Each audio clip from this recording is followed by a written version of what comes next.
下来，方程老师要来讲解是第5题的演练1。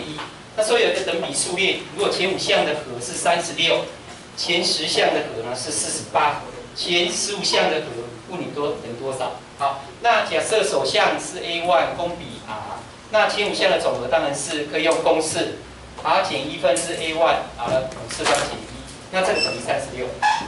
当然，如果前10项就是 R 减1分之 A1 R 的10次方减1，这等于48。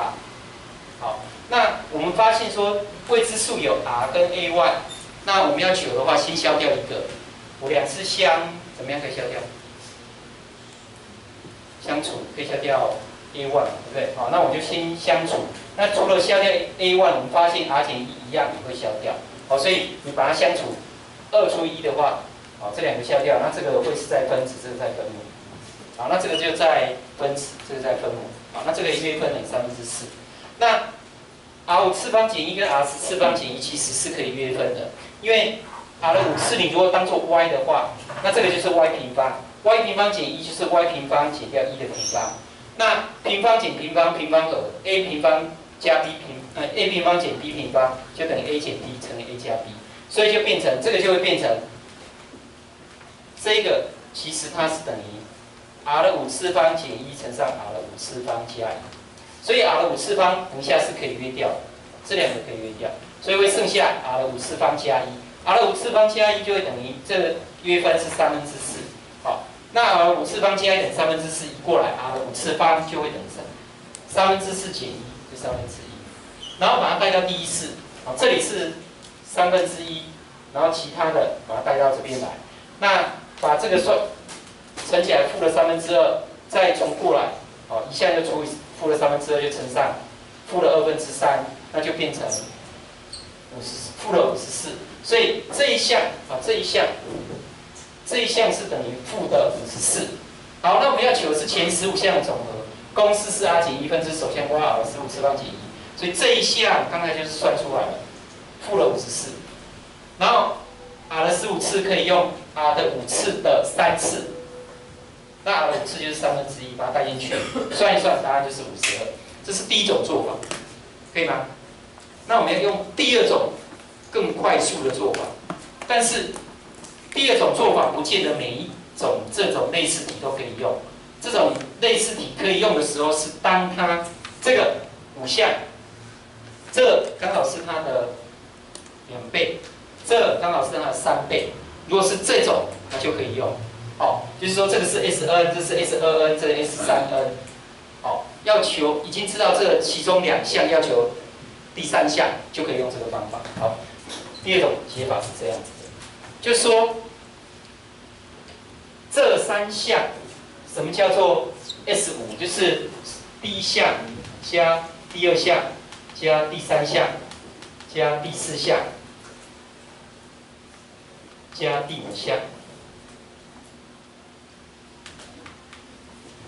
这个就是 S5。那什么叫 S10 减掉 S5 呢 ？S10 是前10项，再把前面5项扣掉，所以是从第6项到第10项。那第6项就是 A1 R 的5次，加上第7项就 A1 R 的6次，以此类推，加上 A1 R 的9次。那你会发现这个。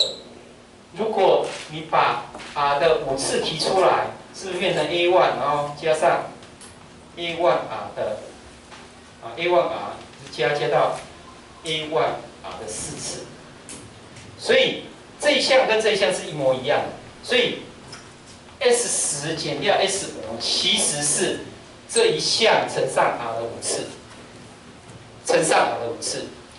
那我们再看 S10。下好了 ，S15 减掉 S10是什么？前面15项减掉前面10项，也是剩最后5项。最后5项呢，它是从第11项开始。第11项呢，就是 A1 R 的10次方加，然后第12项 A1 R 的11次方，直到最后第15项 A1 R 的14次方。同样，这个如果你把 R 的10次方提出来。那它也会变成是 A1 还有 A1 R， 最后也是 A1 R 的4次方其实这个就跟它也是一模一样的。也就是说，这个是长这样，那这5项就是它乘上 r 的5次，这5项的和，这最后的5项的和是这个乘上 r 的10次，也就是说，这个乘上 r 5次就变它，这个再乘以 r 的5次就变它了，所以它是一个什么等比数列？那这样3个会成等比数列，那我们就把它列出来。S5是36，这2个相减，它是48，那是36。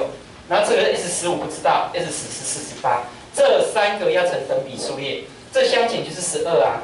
那既然是成等比的话，这一项就会等于12再乘上一个公比，公比是多少？就12除以36。哦，后项除以前项就是公比，所以你这一项呢，就会等于这一项乘上它的公比，公比就是12除以36，所以约分当然是1/3，再约掉就等于4，所以公比是4。那所以 S15减掉48等于4，移过来就得到 S15等于52。所以你如果懂了上面下面这件事情，你可以中间的用这个方法在做，非常的快速。也就是说，如果他给你的是 S2N、S3N，其中2个，像现在他给的是这样 ，S5、S10 求 S15，那就可以用这个方法。好，这里面如果只有一个未知数，你都可以很快用这个方法求出来。看看有没有问题。